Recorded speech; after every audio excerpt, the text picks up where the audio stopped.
for entertainment.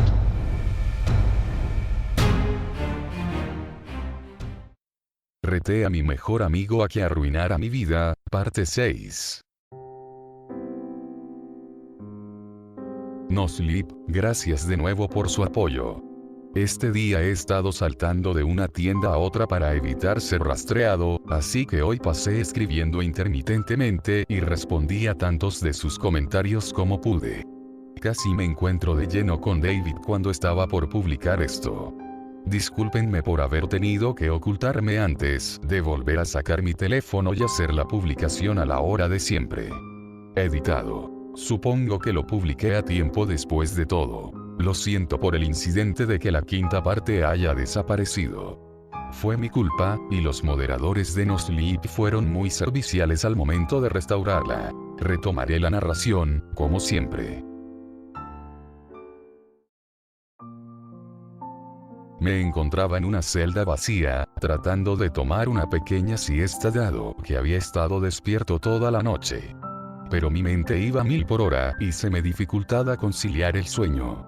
Continuaba ensayando lo que iba a decir una vez que Hernández finalmente viniera a recogerme. Habían vaciado mis bolsillos dentro de contenedores de evidencia, me tomaron mis huellas digitales y un oficial se dirigía a revisar mi auto.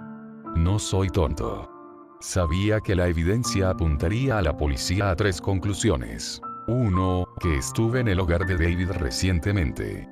Después de todo, la información en la memoria USB que contenía los mensajes entre David y su cómplice había sido actualizada solo un día antes. 2. Esa memoria los podía hacer creer que yo había secuestrado a Katie. Y 3. Que había robado las posesiones de David, incluyendo información médica confidencial. Seguía tratando de simular la conversación con Hernández.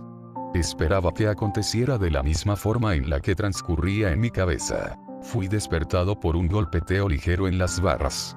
Mis ojos se entreabrieron y vi a un hombre de traje parado ahí, acompañado por un oficial. Hola. Me disculpo por despertarte. Dijo tímidamente. Mi nombre es Terry Eason, tu defensor público. ¿Podemos hablar? Sí, por supuesto, dije, sentándome. El oficial entró y me esposó. Ambos fuimos conducidos a la sala de interrogación, en donde había conocido a Hernández por primera vez. Confío en que van a apagar las cámaras. Le comentó al oficial. El policía sintió, removiendo mis esposas, y cerró la puerta. Puedes llamarme Terry. Dijo, acercándose para estrechar mi mano. Nos sentamos el uno frente al otro con la mesa de por medio. Escuché un poco acerca de tu caso en un resumen del jefe de la estación. Mencionó, sacando folders de un maletín. Es largo, admití. Eso dicen. Voy a tener que disculparme por adelantado. Es probable que tengas que repetir tu historia muchas veces durante estos procedimientos. Para prevenir esto lo mejor posible, tú y yo nos vamos a sentar y vamos a dejar por escrito tu versión de los eventos. De esa forma, puedes apoyarte en tus declaraciones y tener la certeza de que lo que dices es consistente y exacto. ¿Suena bien? Tenía sentido, así que asentí. Primero, tengo un contrato aquí para que lo firmes, el cual estipula que accedes a permitirme ser tu representante en un proceso judicial. Empujó un papel y un lápiz en la mesa. Le di un vistazo y firmé en el final. Los tomó de nuevo. ¿Te gustaría que te llame Sander, o por tu apellido? Me preguntó con una sonrisa serena. Sander está bien. Bueno, Sander. Comencemos a escribir. Terry se sentó conmigo pacientemente mientras yo escribía cada detalle que podía recordar. Empecé con la conversación del reto que tuve con David y continué toda la cadena de eventos hasta el punto actual.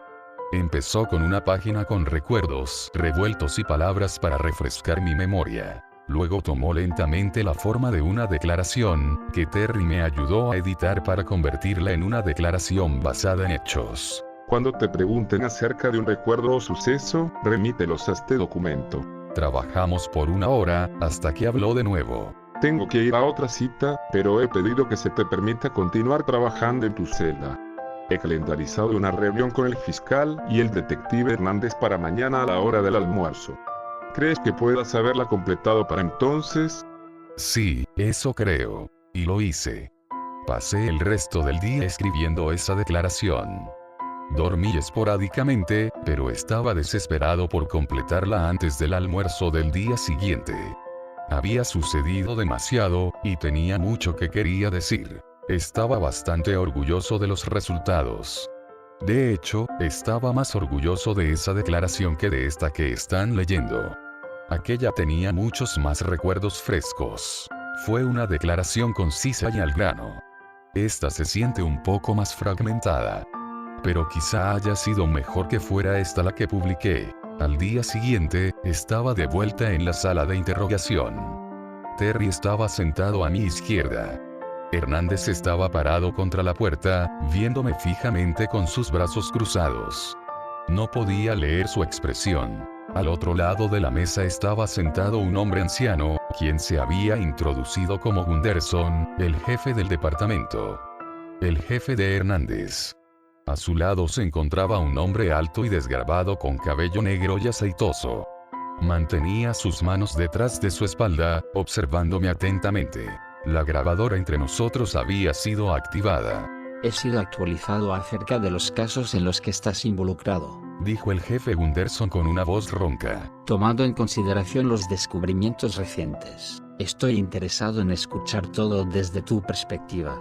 ¿Me arrestaron solo para escuchar mi versión de la historia? No, te arresté porque se sospecha que incendiaste la casa de Ann King, matándola de esta forma. Hernández me dice que te pudiste haber sentido con el derecho de hacer tal cosa por todas las acusaciones que has utilizado como munición en contra de David King. Así que me gustaría escuchar desde el comienzo qué fue lo que ha sucedido y conocer tu versión de los eventos. ¿Quién es él?, pregunté, señalando al hombre larguirucho. Soy el fiscal, Adam Leuderman, me contestó. Ah, así que serás tú quien tratará de meterme preso, bromeé. Terry colocó una mano de advertencia en mi pierna. Trataré de establecer la verdad acerca de lo que sucedió. Me corrigió, mirándome con desprecio. Mi cliente ha preparado una declaración de la cual pretende depender enteramente, dijo Terry, repartiendo copias de las 17 páginas escritas a mano. El jefe y el fiscal tomaron una. Hernández caminó hacia el frente y agarró una también. Empezó a leer de inmediato desde su lugar en la esquina. Traté de captar su mirada, pero no me vio en ningún momento. Confío en que podemos comenzar hoy el proceso de investigación jurídica, preguntó Terry. Necesitaré copias de todo, al igual que una copia de la condena oficial. Ignoré a Terry y me enfoqué en Hernández. Había algo acerca de su actitud que atrapaba mi atención. No podía identificar qué era. Me enfoqué en él durante la reunión completa, tratando de descifrar qué era lo que mis instintos me decían. Los demás discutieron detalles legales con Terry y corroboraron el proceso de investigación jurídica entre las dos partes. Un par de días después, Terry estaba sentado de nuevo conmigo en la sala de interrogación, detallándome lo que había aprendido por medio de la investigación jurídica. La investigación jurídica consiste en que ambas partes de un caso intercambian evidencia para que no exista ninguna sorpresa cuando vayan al juicio. Cualquier cosa que no sea ventilada durante la investigación jurídica no será admitida en la corte. Pero antes del juicio, vendría mi lectura de cargos. El momento en el que los cargos formales serían establecidos en mi contra, y tendría que declararme culpable o inocente. Terry estaba repasando la investigación jurídica conmigo para que estuviera preparado ante lo que dirían durante la audiencia y para que decidiera si me declararía culpable o inocente. Esto es lo que aprendí. Después de que fui arrestado, la policía revisó mi auto y encontró el disco duro, las memorias USB y la evaluación psiquiátrica. Y algo más que fue curioso. Un bidón medio vacío de combustible. Ese bastardo había plantado un bidón de combustible en mi auto en algún punto sin que yo lo supiera. Estuve en mi auto toda la noche, así que es posible que David lo hubiera plantado dentro de los pocos minutos en los que estuve en la estación de policía antes de ser arrestado. O que ya hubiera planeado incendiar su casa antes de que yo fuera a Walmart. La policía había revisado el contenido de todas las memorias USB y había descubierto la conversación entre David y su cómplice. Excepto que, como había predicho, me acusaron a mí de haber escrito los mensajes y me enlazaron, de esa manera, al secuestro. El archivo de texto nunca especificó el nombre de Katie, pero ellos alegaban que el secuestro de Katie era el escenario más posible dado que yo fui el primero en enterarme. Sin embargo, a pesar de esta evidencia, la fiscalía no sentía que podría convencer a un jurado.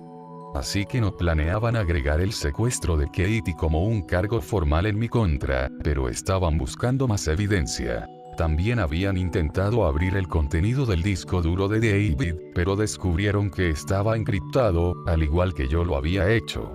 Lo enviaron a un laboratorio para que fuera analizado. El reporte médico fue clasificado como inadmisible porque perjudicaba a un individuo que no había consentido la difusión de esa información. Todo ciudadano de los Estados Unidos retiene cierto control en cuanto a quién puede ver tus registros médicos. Denegar su uso en una corte de ley es un derecho que se retiene en ciertas situaciones, incluyendo esta. David había decidido poner en práctica ese derecho. Como resultado, el fiscal solo podía condenarme por posesión ilegal de los registros médicos de alguien más. Ese era un crimen grave, aparentemente. Terry también había sido informado de que el caso de robo de identidad estaba siendo combinado con los cargos en mi contra. Las compañías de las tarjetas de crédito habían hecho sus propias investigaciones y estaban presentando cargos en mi contra por fraude. ¿Por qué harían eso? Porque una investigación técnica sobre el origen del registro de las tarjetas fraudulentas develó que la víctima misma, Sander Jones, había, en efecto, llenado y completado las hojas de registro desde su propio dispositivo informático. En otras palabras, rastrearon la dirección IP de quien había llenado las hojas de registro y descubrieron que mi computadora fue la infractora, lo cual significaba que me estaban acusando por haberlas registrado, por haber gastado todo el dinero y por haberlo reportado después como fraude. Otro crimen de gran escala. El robo de mi cuenta de banco también fue vinculado a mí. De nuevo, alegaban que estuve tratando de cometer fraude al presentarle el reclamo falso al banco. La policía finalmente había recibido las grabaciones de vigilancia del supermercado en donde el cajero automático estaba localizado. Había 3 ángulos. Una cámara estaba por encima de la puerta, una estaba por encima de la caja registradora y una estaba en la esquina extrema de la tienda opuesta al cajero automático. Las grabaciones mostraban a un hombre con una sudadera oscura con capucha entrando a la tienda. El video estaba pixelado, como era de esperarse, pero, a pesar de eso, había un logo grande al reverso de la sudadera que podía ser reconocido. El hombre con la sudadera entró al cajero automático y se sacó algo de su bolsillo. La fiscalía alegaba que fue un teléfono celular, dado que la hora en la grabación concordaba con la hora de acceso a mi cuenta de banco. La figura encapuchada estuvo agachada por unos minutos antes de escribir en el cajero, bloqueando la pantalla con su cuerpo. El dinero salió, lo agarró y caminó hacia la puerta. La cámara en la esquina opuesta del cajero solo fue capaz de capturar una fracción de su rostro. Estaba borroso, pero la fiscalía lo comparó con fotografías de mi perfil de Facebook y alegaban que tenía la similitud suficiente para que pudiera ser considerado que era yo. Comparado con fotografías de David, también pudo haber sido él. Había debatido muy ferozmente ese punto con la fiscalía. Cuando había terminado con mi rabieta, el fiscal me dijo que los investigadores también encontraron una sudadera con el mismo logo en mi departamento. Luego utilizaron su carta del triunfo. La página web del banco había sido accedida desde la dirección IP asignada a mi teléfono celular durante el mismo periodo de tiempo. Con respecto al incendio, el cual era la acusación principal en mi contra, tenían evidencia decente. El bidón de combustible era una y el correo de voz era otra. Pero incluso había evidencia más fuerte. Cuando llegué a Walmart por primera vez, me estacioné cerca de la entrada principal, a plena vista de las cámaras colgando del edificio. Me vieron irme claramente cuando me estaba dirigiendo hacia la casa de David. Pero cuando regresé, me había estacionado en el parqueo trasero, pretendiendo alejarme de los demás autos para poder dormir. Las cámaras apenas podían distinguir mi auto estacionado en el parqueo trasero. Estaba demasiado oscuro como para siquiera distinguir que era un vehículo, o eso alegaba la fiscalía. Así que, siendo realista, solo tenía mi propio testimonio para evidenciar el hecho de que había regresado a Walmart alrededor de las 6 de la tarde. Debo acotar que me tomó cerca de 15 minutos para llegar a la casa de David desde el Walmart, solo para que puedan entender el plazo de tiempo. Los bomberos habían recibido una llamada a las 6:04 p.m. de que la casa de David estaba en llamas. Se habían movilizado de inmediato y encontraron a la casa incendiándose vivazmente. David fue hallado tratando de levantar a su madre del piso de la habitación de ella. Los habían sacado a ambos, y se descubrió que la señora King ya había muerto por asfixia.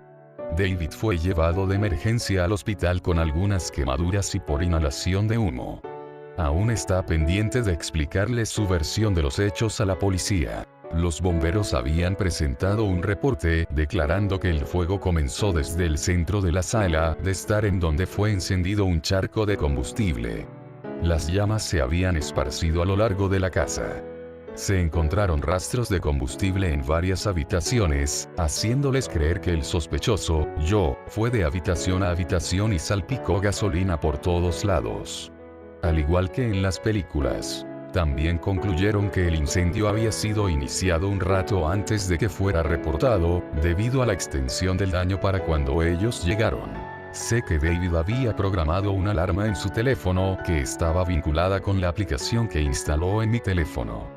Cuando mi GPS dijo que estuve en su casa, una alerta debió de haber sido enviada a su teléfono como un mensaje de texto. Solo puedo imaginar que se montó a su auto, abandonó su turno laboral y aceleró hasta su hogar. Creo que fue por eso que los plazos de tiempo son tan cercanos. Les estoy especificando a ustedes todos estos detalles para que puedan ver cuán descorazonado me sentía mientras estaba sentado en mi celda. Estuve ahí por 2 semanas completas en tanto las mismas acusaciones y evidencias eran reiteradas.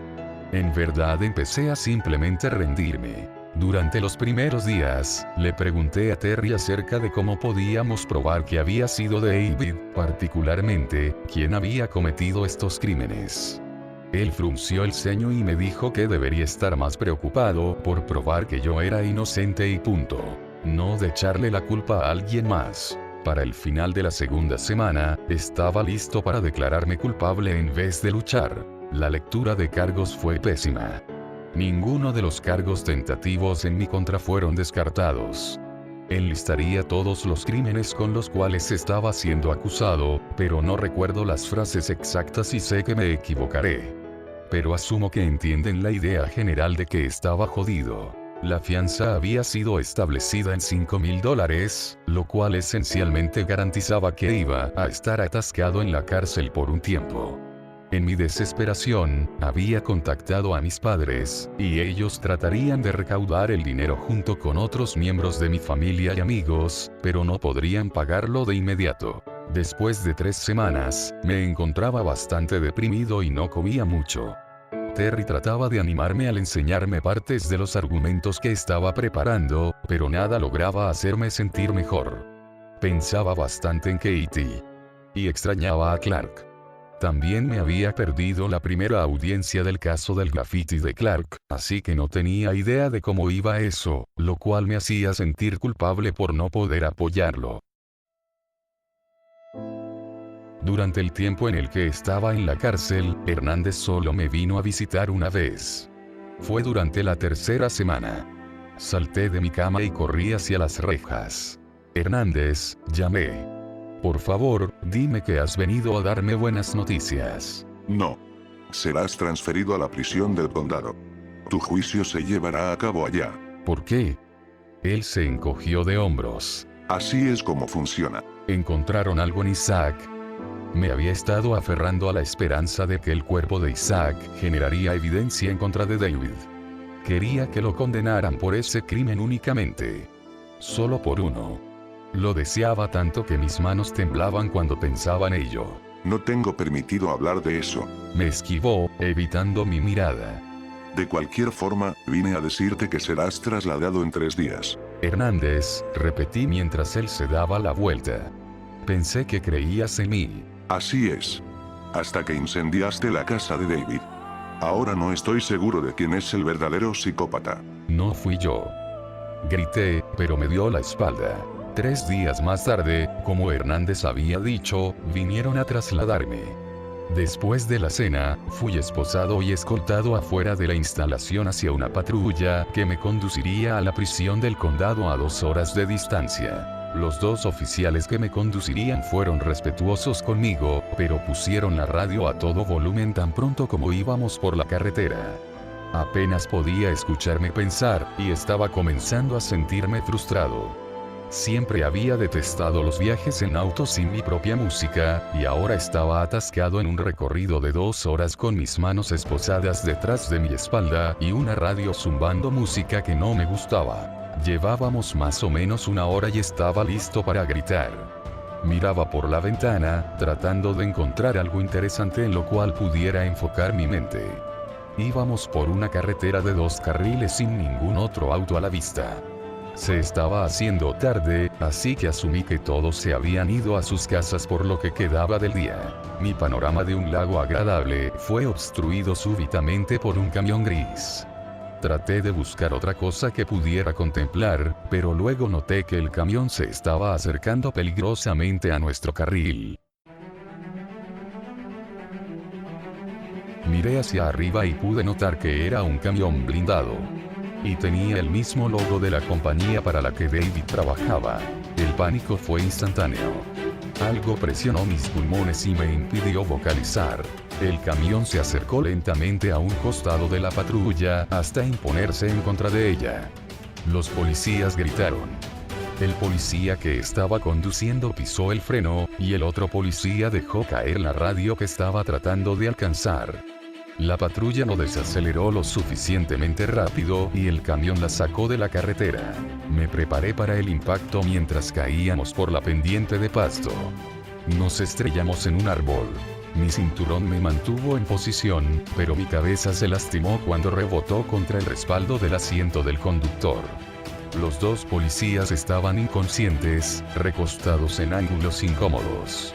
Ninguno de ellos traía puesto su cinturón. Empecé a forcejear contra las esposas, tratando de alcanzar el botón para deshacer el cinturón de seguridad. Alcancé el botón rojo y lo presioné. Cuando me di la vuelta para escabullirme por el cinturón flojo, vi a David King bajando por la pendiente hacia el auto.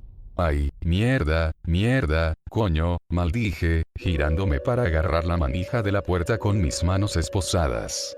No tuve suerte. Las puertas estaban cerradas desde afuera para prevenir que los prisioneros salieran por su propia cuenta. David se acercó y se acercó hasta que estaba justo afuera del auto. Me lanzó una sonrisa de superioridad y abrió mi puerta. Traté de retroceder, pero me agarró del brazo y me tiró afuera del auto. Caí en la tierra con un jadeo. Me senté y vi que su atención había regresado a la patrulla. Uno de los policías empezaba a espabilar. David abrió la puerta del conductor y se sacó algo pequeño de su bolsillo. Con un movimiento rápido, apuñaló al policía en el cuello. Se salpicó sangre y el policía empezó a gritar y a gorgotear, sosteniendo su cuello. Creo que yo también grité, pero no recuerdo. Cerró la puerta y rodeó el auto. Podía ver que el otro policía se estaba moviendo, pero no podía distinguir qué era lo que estaba haciendo. Aparentemente, trataba de agarrar su radio, porque David se la sacó de sus manos y la colocó en el techo del auto. Luego apuñaló a ese policía también. Los 2 quedaron inconscientes en segundos. No te levantes. Me amenazó, caminando hacia mí. No me molesté en intentarlo. Caminó hacia donde yo estaba sentado y se puso detrás de mí.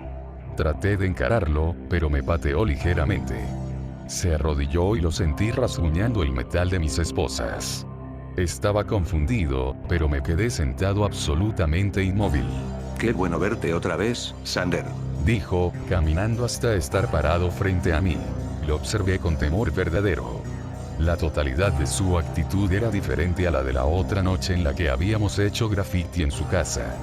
Había cambiado. Cuando no le respondí, se rió. Estaba jugando con el objeto pequeño en sus manos enguantadas. Noté, a través de la sangre, que era una navaja esculpida crudamente, de más o menos el amplio y el largo de un dedo. Te lo dije, no te voy a matar, Sander.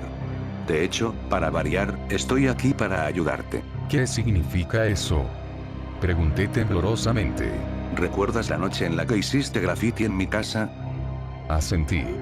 Te dije que consideraría darte algún consejo acerca de cómo tener éxito en nuestro juego. Bueno, el momento ha llegado. Te voy a dar más que un consejo. Verás, no eres entretenido para mí si estás en la cárcel. He visto la evidencia que tienen en tu contra. Estarás preso por mucho tiempo y no quiero eso. Así que te estoy concediendo una segunda oportunidad para seguir jugando.